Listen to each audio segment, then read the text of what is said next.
get things going, and obviously other people will join, and maybe Annette or Ian, you can admit them as they Yeah. are joining in. But anyhow, welcome and thank you for joining the session. We want to start to begin expressing our gratitude to the GEI, the Global Evaluation Initiative, and its partners for organizing the Global Evaluation Week this year. And yeah, we think that this event is a really invaluable platform for knowledge sharing and fostering collaboration. So we really appreciate it. And we're honored to contribute to it, showcasing the value of futures thinking and evaluation. So our session purpose is to highlight the importance of and the ways to incorporate foresight into evaluation, highlighting different considerations that we hope will contribute to advancing evaluator foresight capacity and readiness for the future. And hopefully everyone can see the next slide, and that's working. And to begin with, I'd like to just begin introducing who we have here. First off, Annette Gardner, who I learned about as I became more involved in futures thinking at the intersection of evaluation. She's one of the co-editors of the 2024 New Directions for Evaluation issue, which focused on bridging foresight and evaluation. And I had the pleasure of first collaborating with her for a session at the European Evaluation Society's conference last September on evaluation and foresight. So it's really good to be working with Annette again. Ian Kendrick, I first met him about 4 years ago when consulting with the climate investment funds. He was invited to the workshop to present on the use of futures thinking in evaluation and strategic planning. And since I've had the pleasure of working with him through the International Evaluation Academy's Three Horizon Initiative. And what I appreciate about Ian is he's not an evaluator. He knows what evaluation is, but he bridges his experience and learning and foresight to the evaluation field, which we'll talk about later. And as for myself, I've been working in evaluation, international development, and humanitarian response for about 30 years. My graduate degree is in geography, so I bring a lot of complex systems analysis into my work. And that's really what led me to futures thinking and foresight analysis. And as I've said, I've had the pleasure of crossing paths with both Annette and Ian, who you'll get to know. What do we have planned for today? Well, first of all, using our own futures thinking, we knew before we started this session that there could be different scenarios, and we were unable to anticipate how many people would actually attend, how many would stick around for the activity. Some of us have been involved with a gLocal's presentation earlier this week, and we learned sometimes people peel off. While you might have 70 people sign up, not everyone always signs up. So we're going to go with the flow. But after my talking, you've probably seen now what we have up on the slide. After this introduction, Annette will give some broad overview of foresight capacity to meet the transformational imperative. And by the transformational imperative, we mean the polycrisis or formidable challenges that humanity is confronting. And then Ian will profile Three Horizons for strategic planning. I'll profile backcasting for diagnostic ex-ante evaluation. And then Annette will unpack an activity with everyone using wind tunneling methodology. That activity will be about a half hour, and then Ian will have some closing reflections. So without further ado, I'm going to hand the talking stick over to Annette. Thank you for those nice introductions, Scott. I So I am both a trained evaluator and a trained futurist, and the last 6 or 7 years has been this wonderful journey of really combining those perspectives. Typically, I'm more of a political scientist, and I do evaluation in the advocacy and policy change space. But for about the last 6 or 7 years, I've been working with my colleagues in the Association for Professional Futurists to develop foresight evaluation resources, guides. In fact, I'll share them with you all at the end of my talk. So what I'm going to cover are the reasons for including foresight in your evaluation practice and what the benefits are. I'll do a very quick overview future studies in foresight and what they are. And I'll cover it very briefly, more typical future studies methods. And then I'll provide some suggestions for expanding your foresight capacity. Next slide. So sorry. I need to stay there for a sec. Wait, hold on.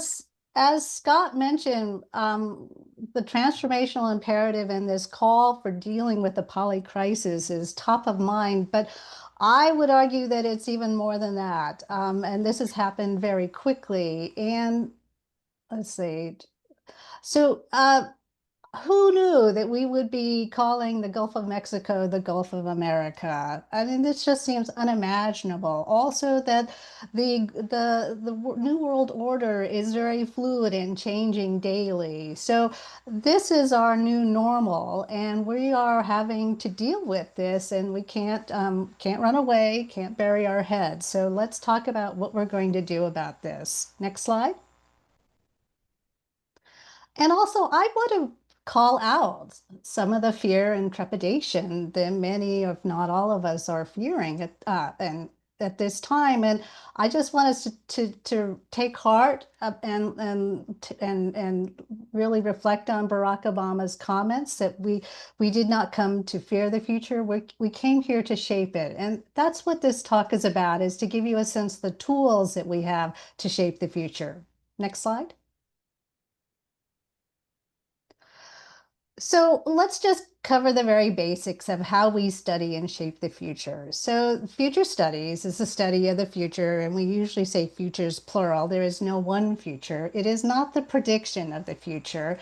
It is a discipline. Many times it's found in the political science department, and it has its own epistemology and principles and methods. And then foresight is actually the capacity or skill of working with future studies methods and to support decision making. It's very action oriented. And something you might hear, particularly at UNESCO, is this idea of being futures literate, which is basically understanding the nature of the future, the role it plays in what we see and do, and doing something about that. Next slide. So why develop your foresight capacity now? And there does seem to be this imperative to do this sooner than later, because change is more complex, it's rapid, it's disruptive, and as we said, it's stressful, and we need new tools. There are some tools in the evaluation toolkit, such as systems thinking, but we need others that actually reorient us towards looking systematically at the future. One thing I'm hoping will demonstrate is that thinking about the future improves program resilience in decision making, and we'll go into that with the exercise. Here's a good one. If you don't think about the future, somebody else will, or what we call colonizing the future, and you might not like it. And I have a feeling many of us know what exactly this is translating into, at least here in the US setting. One thing we forget is that we will spend the rest of our lives in the future, and we have some responsibility to that future. Moreover, it's our children's future as well, and we have quite a bit of accountability to our children. Next slide. So one of the things we've been exploring is the intersection of foresight and evaluation. And I have a really nice Venn diagram, and we've been parsing that out with how do you use foresight throughout the evaluation design process. But I'll just summarize it this way. Foresight offers us analytical frameworks and tools that support an anticipatory mindset and the ability and resilience to tackle unexpected phenomena. And anticipatory mindset is something we'll dig into in a little bit. It helps us with adaptation and developing solutions to new situations. It increases our preparedness. There's also a systems perspective, and we gain a deeper understanding of interdependencies and change. Also, we don't forget the past and we do focus on the present, but we combine it with thinking about the future to inform strategy. Next slide, please. The other thing we've been trying to point out to the evaluation community is that when we talk about bringing foresight into evaluation, we see it as a means to addressing competing priorities. As evaluators, we are very well acquainted with needing to answer our clients' questions about the past performance of their program and the evidence that we can bring to bear. But we also argue that clients have needs for their evaluation findings to inform their future action. And we see foresight as being able to do this, or moving beyond the assumptions based on the past, being able to accept complexity of the situation and create alternatives. And I cite Fred Cardin's article quite a bit. It is from the evaluation community, so we know we see this recognition for foresight coming from within the evaluation arena. Next slide, please. So this is my one model slide, and it actually conveys a lot of information, but it's one way I can discuss how we systematically look to the future. So we'll start with the eye and the idea of looking forward. And what we use the cone for is to characterize that space we call the future. And as we go out in time, the cone only widens as more information it becomes evident as we look further out. And then within the cone itself, the information that makes up the cone is really what we call drivers or broad forces shaping the future, such as aging, the trends, which are patterns of change of importance, like changes in our increased or decreased life expectancy. Also, we look for weak signals that are signs of possible change. And I put reversing dementia because there is some indication that that's possible. I tend to focus a lot on health policy, so I'm really up in the weeds around health issues like aging. And then wild cards. What are those low probability, high impact events such as aliens visiting Earth? And then we always pay attention to events like elections. And there are other types of information that like uncertainties, but this gives you a sense of how we then systematically focus on each of these things and understand how they play out into the future. And then what we do is we map over the cone our scenarios. And we start with the probable scenario, which is if you just take today and extrapolate out to the future, and the same things, the same trends that drive what we see today, like capitalism is really the dominating economic model, that just continues into the future. But once you expand your scope to include the range of futures, you get into what is the preferable future, which is one which is co-created, and then you can get into other plausible futures. Again, we'll talk about that when we talk about alternative scenarios. So anyway, this is one model for trying to characterize what it means to study the future. Next slide, please. The other thing I'll point out are there are so many ways of identifying and organizing foresight methods, but I wanted to give you a quick way of looking at them and how they relate to one another. And again, how we understand what it means to study the future. So these are basically 5 buckets which are lined up sequentially. And first of all, we start with developing an awareness of change, and that goes again back to understanding how to identify weak signals and trends, and we do that through a scanning system. And I won't go through all of these type methods for increasing our awareness of change, but just say that the next step is what do we do with that knowledge about change? And Ian will talk about 3 horizons, but there are various ways to cross-impact trend data. And then once we have the results of those activities, we can start thinking about alternative futures, be it the scenarios, of which there are 24 different scenario approaches. There's, again, I put 3 horizons here because as Ian will point out, it really straddles multiple categories.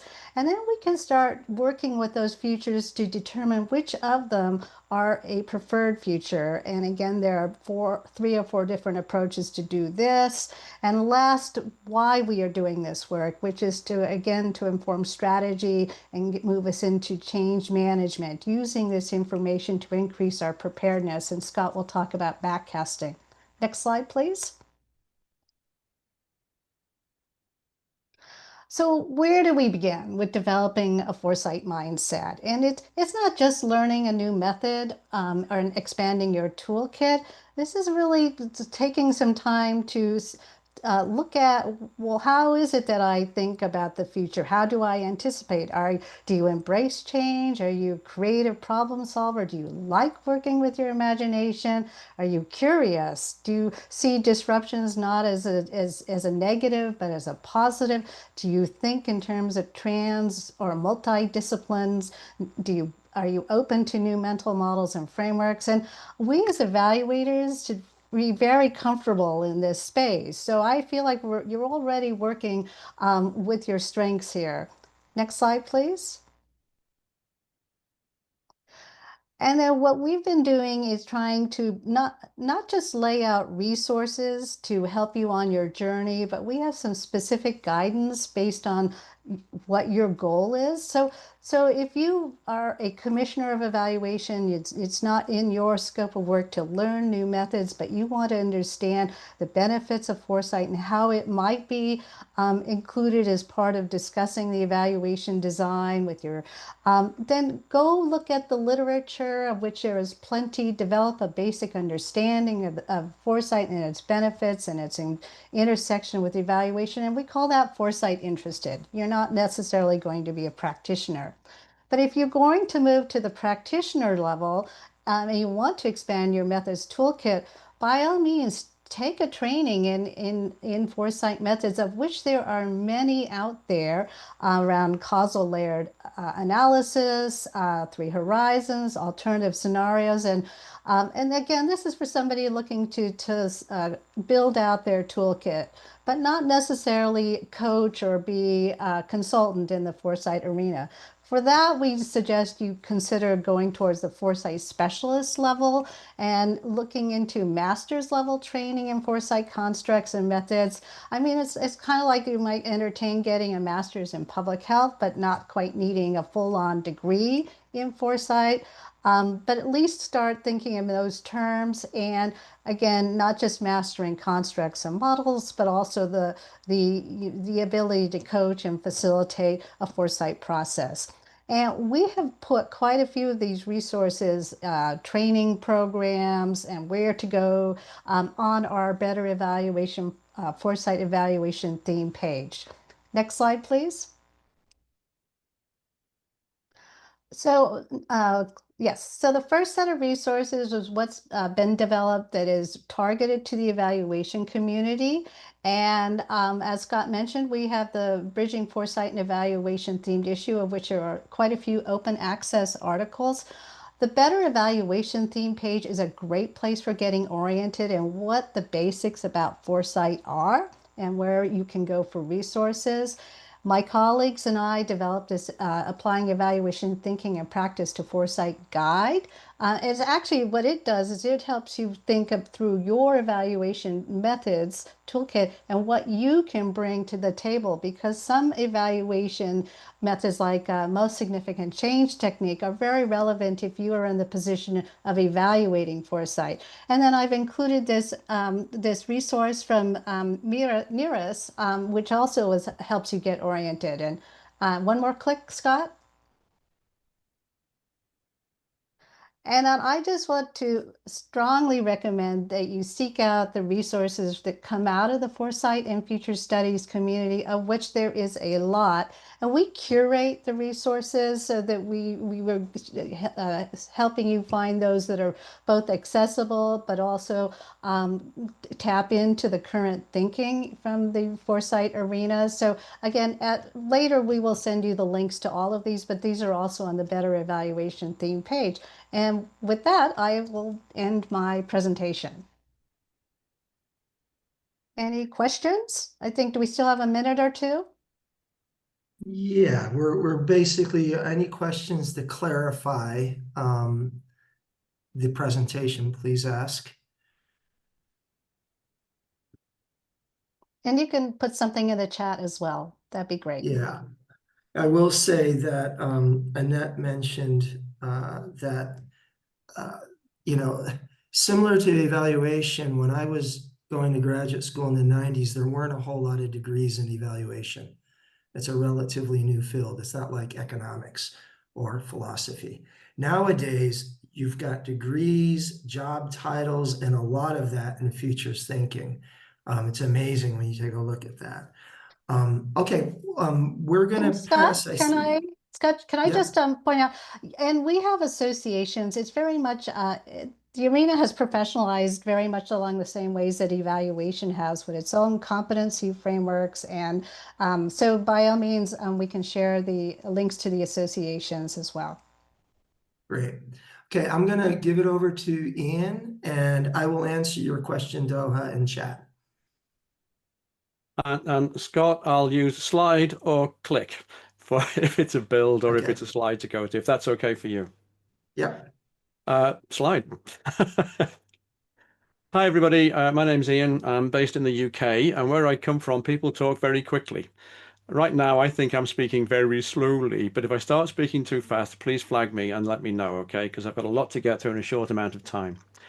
Three Horizons originated over 20 years ago now by a group of people who are very skilled in strategic thinking using scenarios, notably working with Royal Dutch Shell, who originated a lot of that way of doing things.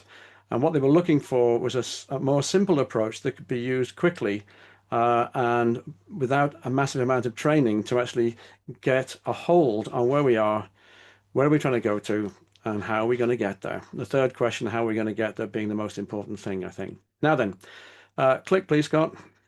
And again, this is a chart which has the vertical axis is about agency. How much agency do we have to actually generate a future? And as already has been hinted at, sometimes the future is created by others that have much higher agency. And I think we've seen a lot of that in the USA right now. We're just going to have to live in it with whatever it comes. We might not be able to create the future that we would like. And the horizontal axis is about the level of uncertainty we're working with. Click. And again, please. And again. Bottom left is where agency is low and uncertainty is low. That is, certainty is high. We think we know what's going to happen. It's predictable. And all we can do is produce a forecast of what we're going to do. We're going to do 3% more this year than we did last year, that type of thing. Again, please, Scott, click. And again, right, thank you. Top left, where you have a lot of agency and the uncertainty is low. This is typically what you get from software or hardware companies who tell you what their next product is going to be, when they're going to launch it, what facilities it will have, what new features it will have, and how you might update your app to meet the new standards. They have high agency and low uncertainty. Click again, please. Bottom right is the world of strategic scenarios. And I say I've worked a lot with strategic scenario thinking in some major projects, and I have a great deal of respect for it. This is where your uncertainty is high, but your agency is low, and you're trying to figure out how the world might be, almost regardless of what you do, and then how you are going to fit into those different scenarios. And then backcasting, which Scott will talk us through, about how you mediate your way forward, shall we say. Again, please, Scott. 2 clicks, thank you. Top right is the world of pathways. This is where the uncertainty is high, but you have a bit more agency, or you want to build a bit more agency. And this is about pathways, but not ordinary pathways. These are adaptive pathways, where you're going to set off for the future and recognize that you're going to need to adapt and change as you go. This is the world of 3 horizons. It sits there. Next one, please, Scott. Thanks. Let's talk about thinking in 3 horizons. The vertical axis now is about the fitness of purpose for how we behave, how we operate right now, what our paradigm is. And the horizontal axis is about time. And typically we use a 10-year time frame, but it could be a 20-year or it could be a 5-year. This is not about, if you're doing this on an organizational basis, this is not about you as an organization. This is about the environment in which you have to survive and thrive. Okay, it's about that. So typically this would be about the environment you're working in to help inform you about how you might behave and adapt as we go. I think, is that Marion's just joined? We've got a big echo. Yeah. Okay. Thank you. Okay, click please, Scott. Here is Horizon 1, the red line. This is the world as it is right now, business as usual, but you can see it degrades its fitness for purpose over time. This is because the environment may change, and if it doesn't change, it falls out of alignment with the environment. Next one, please, Scott. Here is Horizon 3. We'll come back to Horizon 2 in a moment or two. Horizon 3 is what we refer to as the aspirational future we'd like to bring into being, that addresses the issues that we see in our Horizon 1 in our current world. This is about, hence this is about increasing our agency, re-emphasize that. Next one, please, Scott.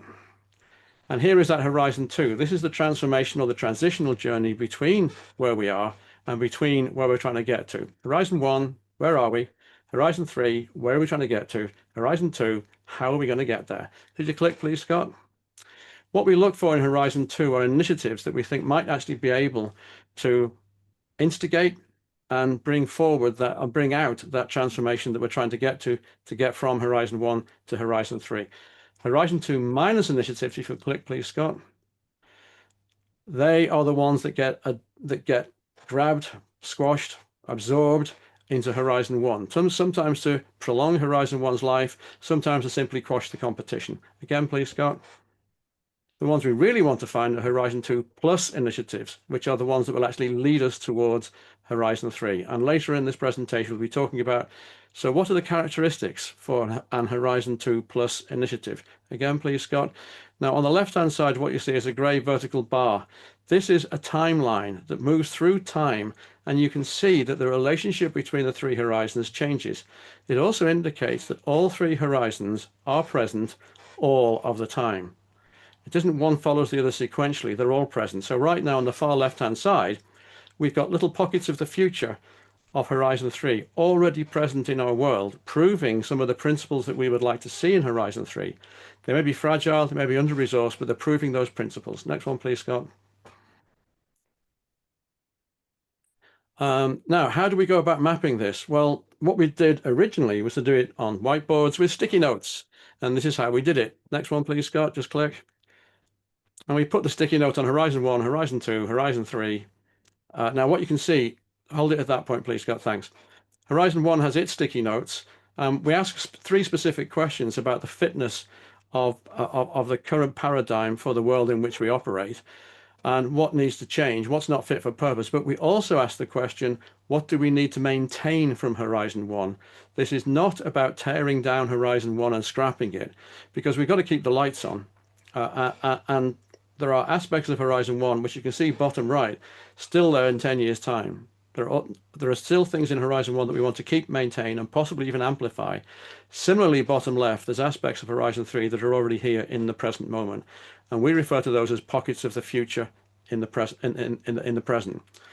Also, that William Gibson, I think it was, said, the future's already here, it's just unevenly distributed. Okay, so the future is already present in small pockets. Next one, please, Scott. Thanks. What does this provide for the host entity that's doing the work? Well, it provides a shared understanding of the 3 horizons of the environment in which the entity is operating. The reason for this is it provides the content for its identity and purpose. Now, if we have an aspirational future that's going to emerge, that's going to be different from the present world we're in, that may indicate that we also have to have an aspirational identity where we're going to have to change to be in that new future. So identity and purpose are critically important, and it helps inform that. It helps tell us what ethos and values should we have. Now, if we're in Horizon 2, which is a transformational journey, we might find that needs a different ethos and value set than if we're in Horizon 1. Helps us with strategy formation, and thereby helps us with our structures, how we might need to change our structures. helps us build our relationships and know what relationships to actually build, and also helps the narrative, the storytelling that we tell to the world about where we think we're going here. And what we find with this work is it always helps to build capacity and competencies, learning by doing. The subtitle of Three Horizons is The Patterning of Hope. So that aspirational future is the hope for where we're trying to get to and how we're going to get there. And the capacity building is also, we talk about future consciousness, actually building that so that even in the present moment, we can possibly see the pockets of the future that we're trying to get to. Next, please, Scott. Now, what I'm going to talk about now, that's a very brief introduction to Three Horizons, okay? And there's a lot more to it than that, but I've kept it as brief as I possibly can. We have been working for the International Evaluation Academy. I've been facilitating the process, designing and facilitating the process to look at the future of the field of evaluation and how we might actually help transform that field to be better able to address the ongoing poly crisis. We issued a survey, online survey. We got 1,000 individual, it wasn't 1,300 people. It was a group of people who together provided 1,300 individual answers to the questions that we asked. Those were summarized by ChatGPT. We said we'd use AI, and I have to state very clearly, I do it every time I talk about this, I had to make myself have an open mind about using AI for this, because I wasn't particularly convinced. And we have a lady called Silva Ferretti who's helped us with this, and I have to say, it wasn't that I had to have an open mind, it was that my mind ended up being opened. And very impressed with the work that's been done. That ChatGPT summaries of those 1,300 responses were then reviewed by human beings who looked at what the ChatGPT said and said they reviewed it, they edited it, and they used a distilled version. So we combined AI and human wisdom, experience, knowledge. Again, please, Scott. This is a section from this. The left-hand side, R11 is respondent number 11, makes the observation. Bringing multidisciplinary and diverse insights to the design of evaluations and interpretation of results is useful and should become a requirement. Using systems maps to interrogate theories of change should be amplified. That's a rather long-winded response. ChatGPT put that into two. First of all, it's Horizon 1, question 1. We get two responses, R11A, responder 11A, and responder 11B. On the right-hand side is the human response to what ChatGPT says, and we use the one on the right-hand side, which is humans informed by ChatGPT. Just look at those numbers on the right-hand side, H1Q1, R11A, H1Q1, R11B. Click if you would, please, Scott. What we did then is cluster them together, cluster all those responses together, and you can see bottom right, on the very bottom right, you can see H1Q1, R11. That's that response that we had. Clustered with others that were similar or related to each other systemically. So we have a cluster called Amplified Diversity of Methods and Approaches in Evaluation was needed. On the left-hand side, again, top left now, H1Q1 R11B, as part of a cluster that became referred to as Adapt Evaluative Tools. The numbers 6 to 8 in there indicate the number of responses that actually made that cluster. And some of them went up to 20. Okay, there's a lot of responses. Next one, please, Scott. The next thing we did was zoom out even further. Now, the two darker pink circles are those two clusters. This is just Horizon 1, question 1, but now brought together with other cluster titles. So we're zooming out to see a bigger pattern. And the bigger pattern here is adapting evaluative tools and practice to amplify power of users and local stakeholders addressing complexity and context. So we're zooming out. But every step along this way, we can always go back to those original responses.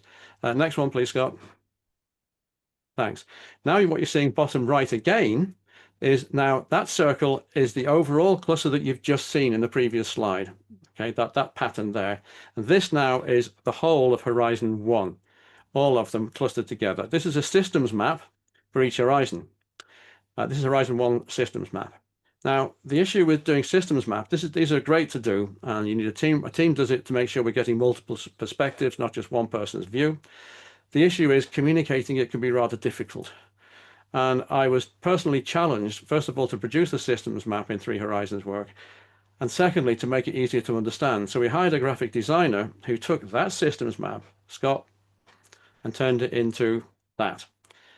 That is exactly the same map as you've just seen, but this time we refer to these as railway maps. So what you're seeing here are each of those clusters is the squares. Some of them are grouped, as you can see, and the arrows are the connections. It's exactly the same map, okay? And if you look in the center, it says that evaluation, Horizon 1, evaluation is not effective in addressing or voicing the deepening polycrisis, and a transformation is required. It's linked on the right-hand side to the domination of deep embedded systems. There's two things about 3 Horizons that I think need updating and improving. One is, there's not Kate Rayworth, who's very keen on 3 Horizons. She points out there needs to be a Horizon 0, which is how did we get here to this current world that we're in? What are the deep systems that have driven the world to produce these symptoms on the surface? Those grey squares, post-truth politics, power inequality, and exploitative worldviews and systems are those deep systems. I'm moving quickly. I just want to show you what the maps look like. Next one, please, Scott. That's Horizon 1. Oh, could you go back one, please, Scott, if you would, just for a moment or two. Sorry. Top left is all about evaluator values, competence, and practice. So evaluator values and positionality, inadequate use of methods, inadequate inclusion of technology, and weak critical thinking and technical skills, insufficiently informed by different worldviews and so on. That's important because that's one of the things that we have to address in Horizon 3 and then figure out how we're going to get there. Next one, please, Scott. Here is Horizon 3. There it is. Okay. At the center, in the 10 years out now, and the way we ask people to think about this is you're in a time machine, the doors close, it makes a noise, and you land 10 years out. The doors open. Tell us what you see around you now in that present moment 10 years out. And the evaluation is addressing the polycrisis systemically and systematically, being used across policy and organizational cycles. It's now a core competency and continues to evolve. It is valued by wider society. On the right-hand side, all evaluation contributes to transforming social ecological systems towards a just and regenerating planet. And look at the top. Remember we had those things about evaluated competencies needed to improve? Now, 10 years out, evaluation practices conceptually, technically, politically, and strategically adept for a time of transformation. This is, I repeat, the aspirational future we'd like to get to. And the arrows indicate the linkages between these systemic areas of focus, I'll call them those. Next one, please, because the big question is the reason we do Horizon 1, then Horizon 3, is so that we can look at Horizon 2. How are we going to get there? In the center, what we're saying is what needs to happen now is people engaged with or inspired by evaluation are leading and taking the power to change the evaluation field, to transform social ecological systems for a just and regenerating planet. And over on the left-hand side, addressing those competency issues, we need to strengthen practice using systems approaches, technology, foresight, and local knowledge that are appropriate to culture and context. Okay? Those are the 3 horizons that we've used. The question is, we're looking for H2 plus initiatives. Remember those initiatives that we can stick on this map that we've got that are actually enacting parts of this map. Next one, please.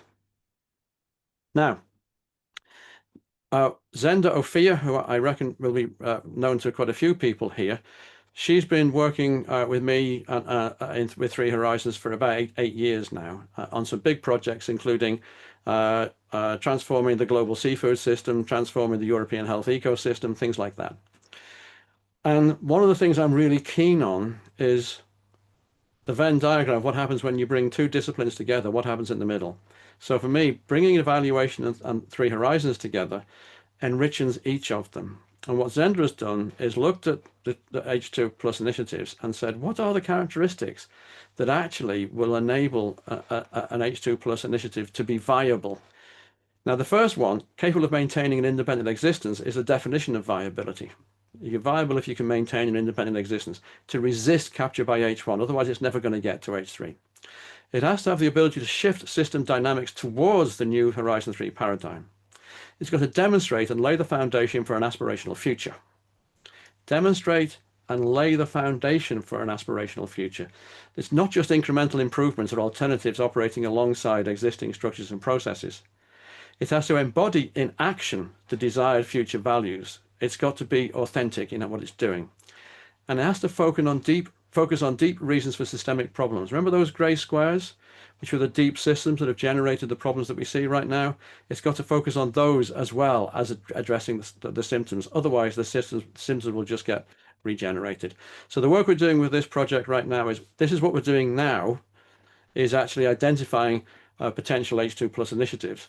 So that picking up on the work of Professor Sandra Waddock with her notion of transformations catalyst and transformation systems, we can catalyze the emergence of a transformation system by connecting these together. And Scott, I think just one more, which is Horizon 2 again, I think, that one. So what we do typically online is, and we started to do this yesterday, we actually work with folk who are skilled in the field. This is the field of evaluation for this particular project, to actually identify two things. One is H2 plus initiatives that they can see working in the field right now. And the second one is the ones that they want to actually see being brought into being that don't exist yet. We then put those on the map and we've started to get sense making of the overall field. I'm done. Back to you, Scott. Terrific. Are there any quick questions for Ian? And you can, again, put them in the chat if you have. And I think looking at the time, it'd be good for me to move on to my presentation, but please put in the chat any questions you might have.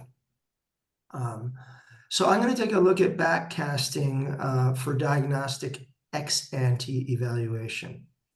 And I'll start off with just, a bit of background. I first learned about backcasting from chapter 3 in the guide up on the far right, when I started doing more climate change work. And this led particularly when I started working with climate investment funds, into taking a deeper dive into backcasting. So I wanted to if you do literary research on it, guides and such, there's a bunch of resources out there. These are some of the ones that I felt would be most useful. In particular, the second from the bottom is co-authored by Mike Ward, who I've been working with at the Climate Investment Funds. And it's a very applied guide if you want to see how to use it in the field. So how did I really get involved in backcasting is first, surprisingly, we need to remember with some people or remind them that evaluation is not just retrospective to assess what's happened at the end of the intervention or formative during the intervention, but there's also ex-ante evaluation, which can be done before an intervention, and to basically inform what and if an intervention should be designed, and if it's going to be designed, how to design it. And with the Climate Investment Fund, we were looking at this function, what we call diagnostic evaluation, and basically the importance of complex systems analysis in doing that. And so my task was to help prepare a diagnostic evaluation guide, which is right now internal, otherwise I'd be sharing it with you, when working at the country level with country investment plans to ensure these plans and the underlying projects and programs that they inform are aligned with the transformational goals for systems change for climate action. And while not exhausted, this diagram that you're looking at summarizes key aspects of this systems analysis for diagnostic evaluation.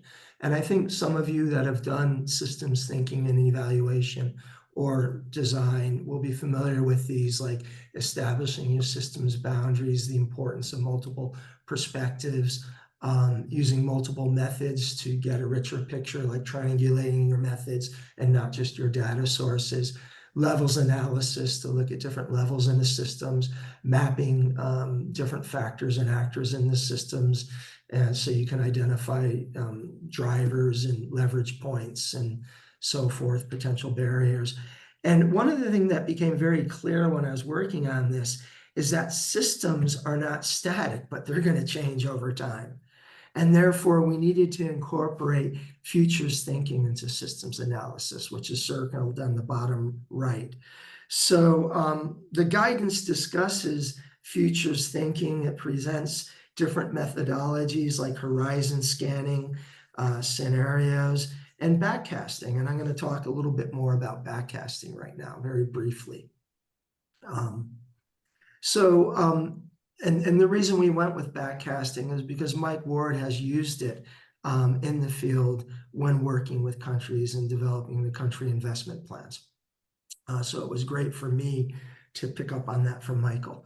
So this diagram illustrates a fishbone approach to backcasting used in Zambia. And being evaluators, a lot of times evaluators, my first job as an evaluator was with the tsunami recovery in Sri Lanka. And the first part of it was actually helping to design logic models. This was before theories of change, to design the programs that then could have indicators and be measured and then could be assessed down the road. And so many people that have done that are familiar with this type of work where, you identify what your end goal is, at least in this case. You want to identify what that aspirational vision is, and then you work backwards. So it differs a little bit from a problem tree where you identify the problems and work your way up to identify what needs to be done. Here, you're focusing on your aspirational future and working backwards on what needs to be done. And for transformational change work, this encourages innovative thinking to explore unconventional solutions for the more aspirational future. So rather than fixating on your problem analysis, which can perpetuate a cycle of ongoing fixes that only address the symptoms, the backcasting approach can help think outside of that box, think in a grander way. So backcasting focuses on what needs to be in place or happen to achieve the desired futures versus just fixating on what needs to be done to address the existing problems. It doesn't mean it throws out the problem analysis or the root cause analysis, but it complements it with a very much future-looking approach. I don't have the time to get into a whole lot of detail, but I wanted to share this slide just to convey briefly how backcasting could be incorporated into a larger diagnostic evaluation process. And let's remember, the diagnostic evaluation process is not always a formal exercise, because if you've worked with program and project teams, they've got program project managers and subject matter experts that have done a variety of different analysis already. So this is part of that collective analysis leading up to inform what will be designed. So steps 1 and 3 largely set up the exercise by reviewing the key priorities, capacities, principles for the organization or other stakeholders, and the transformational vision for the given organizational and operational context. Step 4 describes the current baseline situation, a little similar to Horizon 1. And then step 5 is the core backcasting exercise, which takes place starting with the identified aspirational vision and then works backwards. And then step 6 interrogates this and refines the identified pathways, including the underlying assumptions, as well as alternative future scenarios. So you don't want to just fixate on your aspirational future and work back from that. You want to sense check it as well as okay, what about a business as usual scenario that doesn't do the transformational future that you envision, but is business as usual? Or what about another scenario that you can imagine? So I think it's good to at least pair it with a couple, if not 4 or 5 alternative scenarios. Step 7 identifies signals or indicators to monitor this aspirational work as you move forward. And then step 8 is a report or map to inform the intervention design. Okay. The report's interesting to mention because one of the lessons that we learned, or that I've learned from doing this, is I'm going to jump to lesson number 3. Sometimes the report is not as important as the process or the capacity building with the stakeholders involved to do futures thinking. Because ideally, you want this to be an iterative process and then to revisit the aspirational future and any scenarios that were paired with it, to sense check it a year, 2 years, or 3 years into implementation. Going to the first point, backcasting focuses on the aspirational future and preferred pathway to achieve it. So as I said, it's important to pair with alternative scenarios. And 2, participatory engagement is critical to triangulate multiple perspectives and also to build the capacity of people involved to bring this forward. And then I talked about 3. The last point is really be aspirational in your thinking. It should disrupt existing beliefs, mindsets, behaviors. The most accurate and useful projections may seem ridiculous in the present precisely because they were not expected. So it's important to really, particularly when you're doing the scenario playing, to venture out and look at different scenarios and really challenge your assumptions about what you might think will happen. Let me see, I think that is the end of my presentation. All right, so I think I see a question there from Samu for about H0. I don't know if it's a question or so much an observation. Ian, if you want to speak to that, and then maybe we can pass it off to Annette to do the next exercise. Well, what Samu is actually, it's making an observation. I like the idea of mapping Horizon Zero. Without Horizon Zero, how do we know what truly is the kind of capture that need to be resisted, especially in the African context and broadly in the global South? If we don't name Horizon Zero, would we be building futures that are free or just more sophisticated versions of our existing capture? And that's one of the reasons that's very well expressed, Samu, thank you, about my feelings about why getting to those deep systems that are generating the surface things that we can see. If we just fix the surface things, those deep systems will just regenerate the surface things again. So getting to grips with those deep systems and naming them is really important. And also, Horizon 1 work is actually about naming the difficult things that the groups, it's not just one person sees them, that the group sees about the field they're operating in right now, the difficult things, and naming them. It can be uncomfortable, but as you were saying, Scott, it's about challenging beliefs and existing mindsets and so on. Okay. Hope I summarized that okay for you, Samu. And I can dovetail a little bit and mention that there are other Foresight constructs to help with that linking of the past, present, future. One is called the futures triangle, which we're not covering today. And I'll also talk about how we weave that into alternative scenarios. So anyway, yes, we've entered that activity phase, but before people think about going elsewhere, I'm going to talk a little bit about alternative scenarios so you walk away with yet another method today, and also emphasize that we want to reduce the barrier to use. And in particular, this one is something that you could entertain doing in your practice, given the materials that we're distributing to you.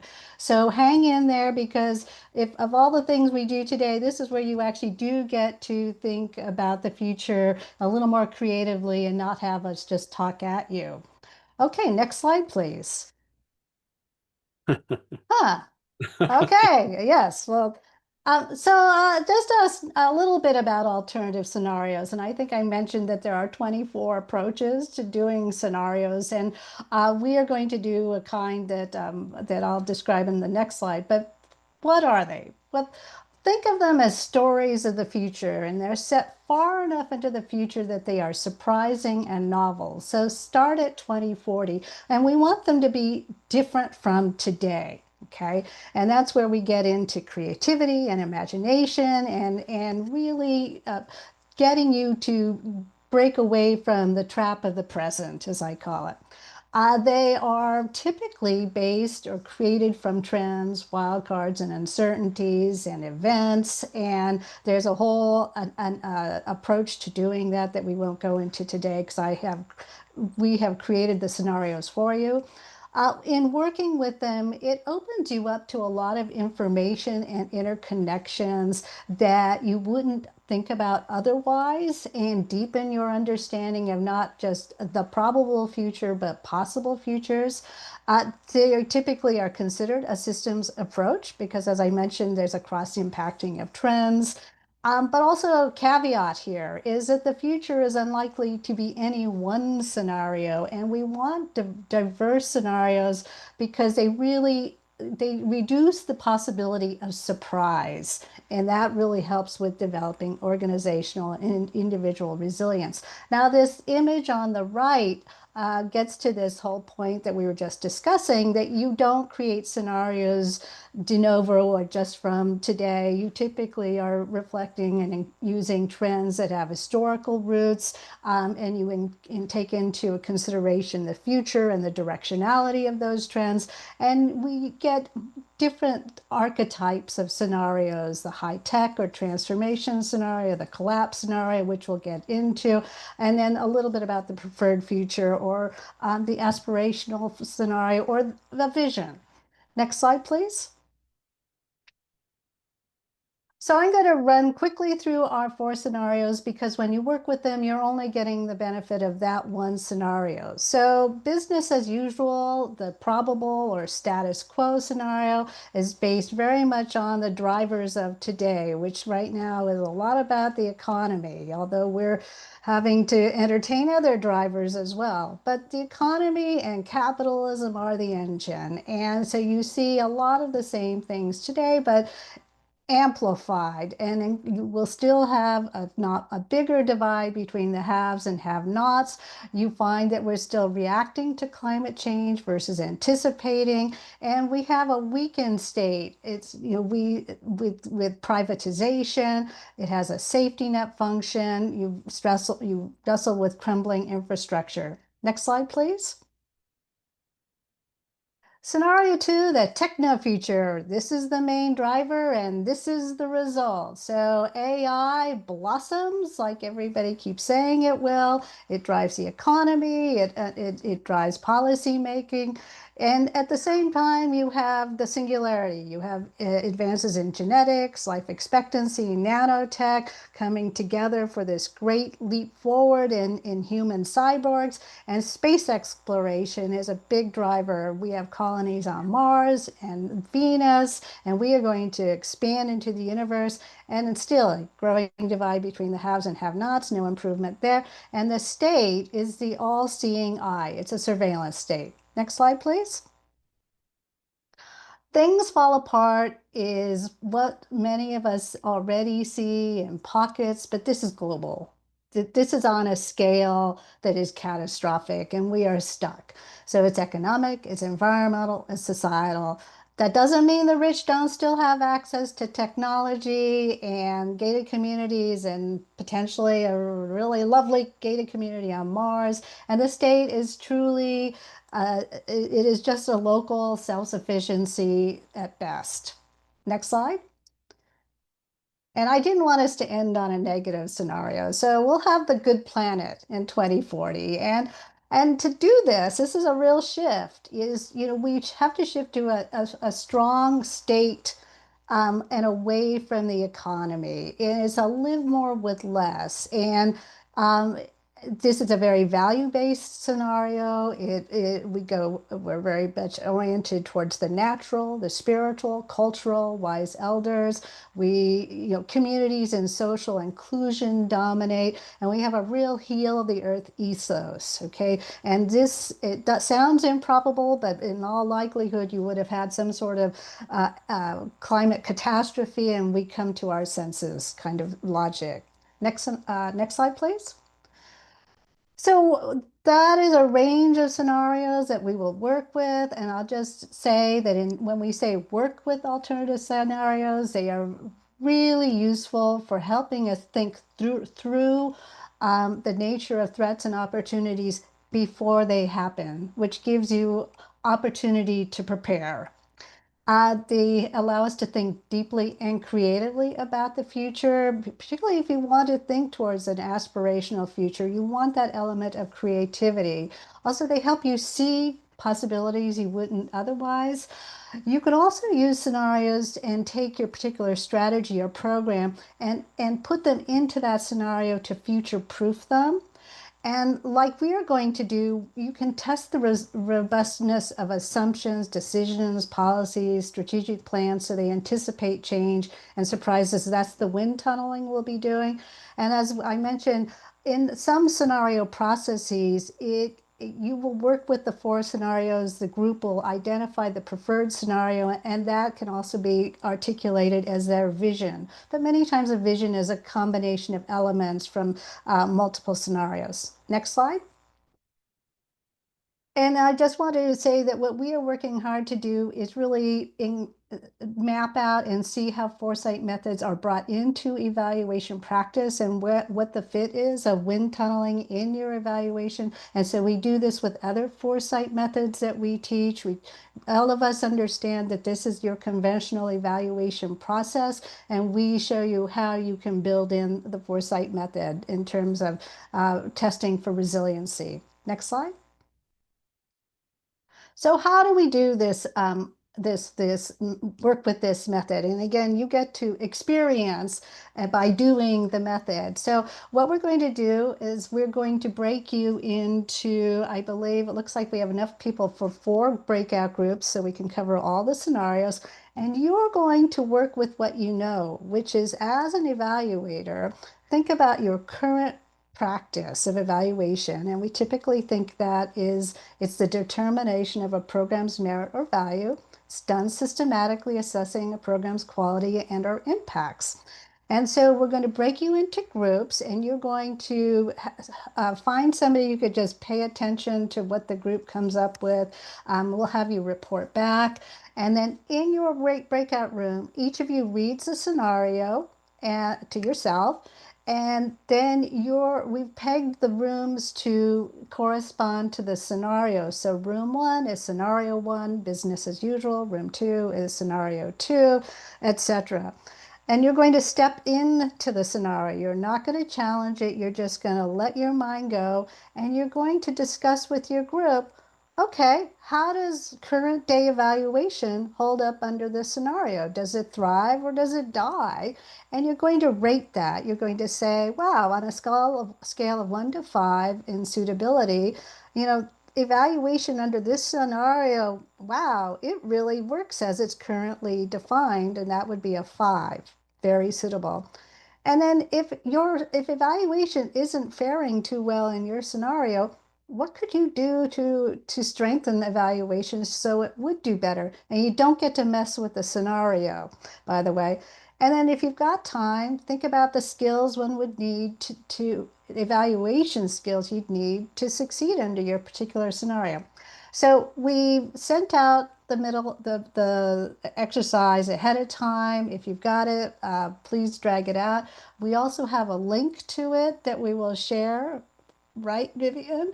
And we're going to we're going to roll you right into groups, scenario groups, and assign you about 3 or 4 people per group. We've got 20 people. That includes us. So Scott and Ian and myself and Vivian, if you want to rove, that's fine. But let's get people into the groups, and I'll go through the groups to make sure they're on track. All right, ready to go?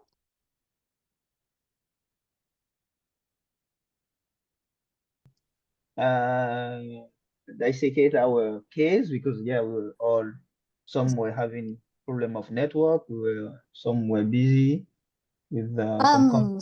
Hey Scott, could you get us to the next slide, please? Okay. Hey, we don't have enough time for the discussion, but at least we've walked you through the exercise. When we teach it as a method, we allow at least 20 minutes in the group, and we have a much more structured approach, a case that we work with, an evaluation case. But at least you know what it feels like as an exercise, and I'm happy to follow up with folks about how you actually would implement it in your practice. So the discussion would be is to discuss the fit through each of the scenarios, and then you compare and contrast. And then you would say, well, you think things through a little further about how would you change the focus or practice of evaluation so it's more fit for that particular future. And then we would break it down further, like, well, if you've changed the practice of evaluation, what new skills do you need, or what do you need to do more of? So I want to make sure that we have enough time, 10 minutes of discussion, but maybe if people even want to say something in the chat about the exercise, and know that there are resources to support this and follow up for adopting to your practice. So with that, why don't I give it back over to Scott? Do you want to, or should I just hand it over to Ian at this point? Yeah, I think at this point, let's pass it off to Ian, and he will wrap things up. Oops. Thanks, Scott. Thanks, Annette. Right. Okay. I come from a background and work in my current projects and work where the bringing together of different ways of thinking I find to be vitally important. Because the different ways of thinking are not just about different mindsets, they're about different ways of doing things and seeing different things in the same situation. Now, as an example, for me, I've said that 3 Horizons I think is very helpful. I've used it for 20 years now. And yet I feel that it needs, it can be enriched by bringing it alongside other ways of thinking about futures. So, for instance, looking at the aspirational future we've got for the IEAC work for the field of evaluation, testing that against possible future scenarios, I think would be extremely helpful. Because what we're looking for in the Horizon 3 is not a roadmap, it's an adaptive pathway to adapt as we go. And having done that work with strategic scenarios and the backcasting, I think they fit together extremely well. The other thing for me is that I feel that there are ways of thinking outside of the futures space, outside of the foresight space, which I find extremely helpful. They include systems thinking, notably organizational cybernetic thinking, which is seeing organizations as living organisms that shift and change and maintain their coupling with their environment by changing as they go. I find that to be extremely helpful. And I see a sort of Venn diagram between futures work, evaluation, and systems thinking, which I think this session has, for me, helped illuminate.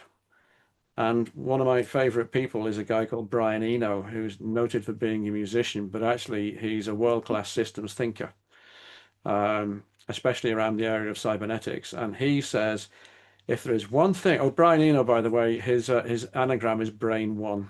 You rearrange the letters of a name, it becomes Brain One. He says, perhaps the most important thing you can study is emergent properties. Those properties that emerge when 2 things interact. And for me, that's normally seen as a negative, but actually, if we would take, for instance, evaluation and futures work, looking at evaluating futures work. So, for instance, the work that Zenda has done in evaluating what is a valid H2+ initiative, I found extremely powerful and has answered something I've long wanted to get the grip on. So it works in both directions. And I think that Venn diagram of those 3 things, of futures work, evaluation, and systems thinking, the core of that, I think, is richer than any of them on their own. So I feel that that's what I've really picked up from this. I felt it anyway, but my feelings are being reinforced by that. And Scott, you talking about backcasting, exactly. If you backcast from that aspirational future, what do you get? And is what we're doing in Horizon 2 relevant and appropriate? Okay, so I can see the way they can help each other and provoke different ways of thinking. And by the way, I like to be provoked. If somebody provokes me and helps me change my thinking and improve my thinking, I'm grateful. So I don't see provocations as a problem. So those are my feelings, and I hope that we can work together to bring these approaches together in relevant helpful, and the emergent properties coming out of them are, I hope, might be things that any one of them can't actually do on its own. That's my feeling, Scott. Scott, do we have time for each of us to have a comment? Sure. I would only add to the co-creation of a preferred future. And that's the way the futures field has been shifting in the last few years, and also to be more action oriented. And that a lot of this is a lot of foresight is about well done process to get people collectively to dream large, to take a deeper and more systematic look at the future, but to do it together, because I think we're all realizing that a lot of this is to delink from what's called the used or colonized future, and that has to be done collectively.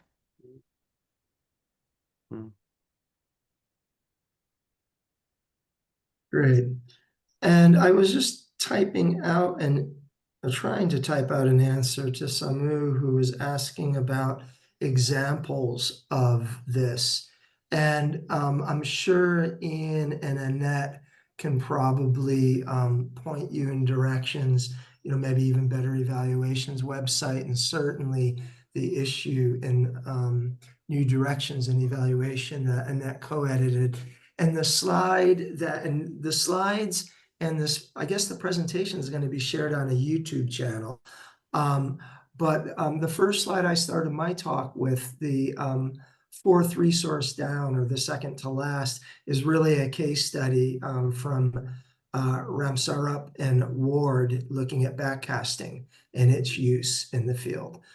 So you can find actual examples or case studies out there. Annette, Ian, maybe you want to add to that? Yes, can do. I can point to where I'm here representing Three Horizons. That's sort of what I've been asked to do, where that's been used with a conference of 325 people live, and in 24 hours, those 325 people worked together to produce Three Horizons map of the future of knowledge generation and distribution. And we did it in 24 hours. It was full on, 10 teams of 30. And then overnight bringing them together, and then I had to present it back to the conference. That's now been used for academic papers to do that. It's been used in that way. It's been used with smaller groups. It's been used with major projects or smaller ones. These approaches can fit different scenarios. And yes, I can help with some information on that for sure.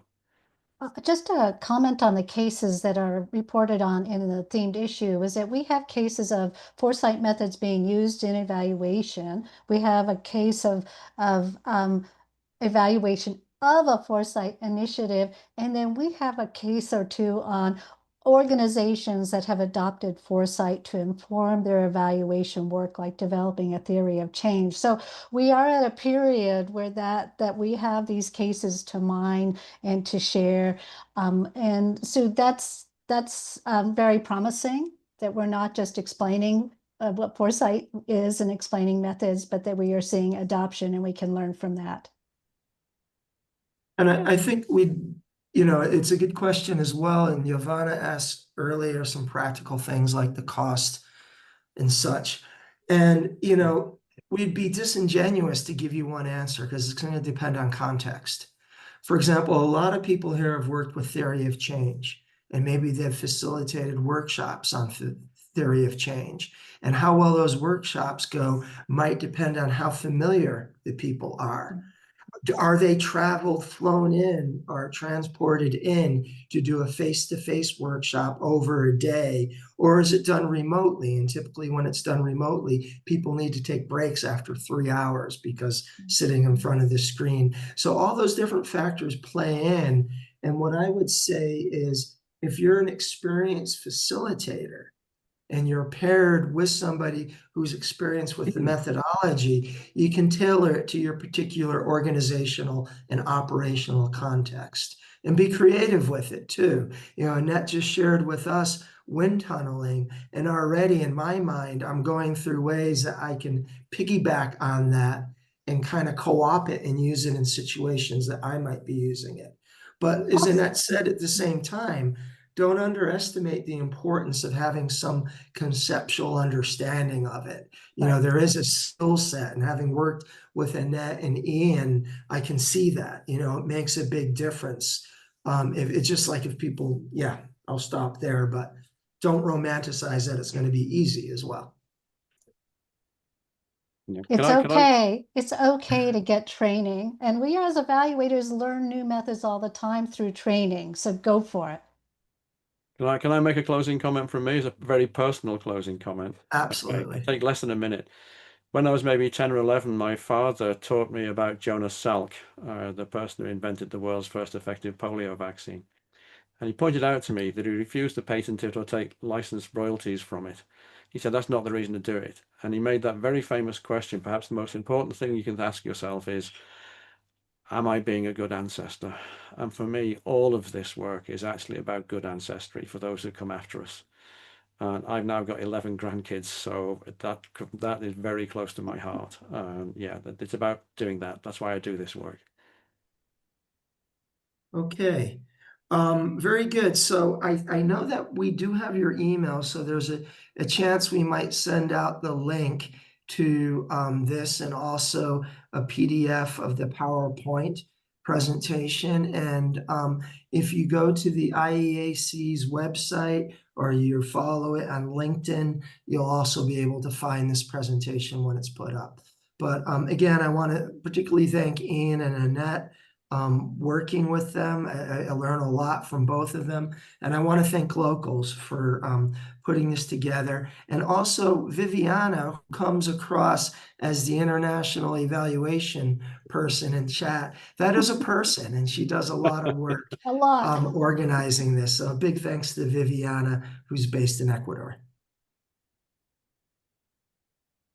All Bye-bye. right. Bye-bye. Bye, everybody.